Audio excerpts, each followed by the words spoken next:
Small tutorial on Java for beginners, and in this one we're going to look at the do while loop.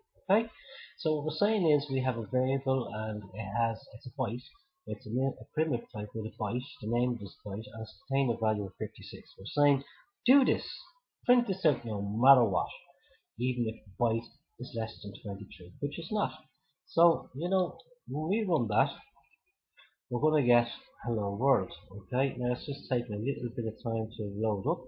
I don't know why it's gone so slow, but it has. And there you go, hello world. So this is doing it even if the value is false. Okay, it's just a do statement. It will do it once and that's it.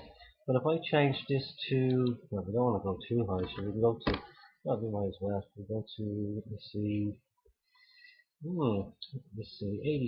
83.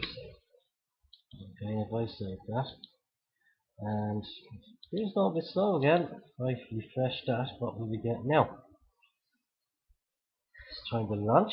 There you go. It's just going to print it out all the way up to less than 83. So you see, here's our hello worlds. Or if you do hello world, let me see, plus, oh, wrong key for these things.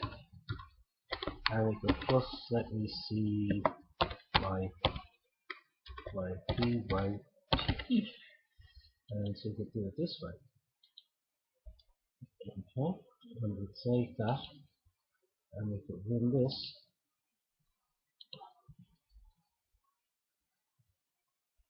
Launching again. So there you go. We'll print out the actual numbers of the value each time. This just gives you the gap, right? The pluses means you're adding something in. So we're adding in a blank between. We have a blank here, but we're adding in this blank here, right here. And my byte is the increment of the number each time goes through 56, 57, all the way up to 82. We won't go to 83 because we're asked it to be less than 83. Alright, hope you enjoyed that one, guys. Take care. See you next one. Bye bye.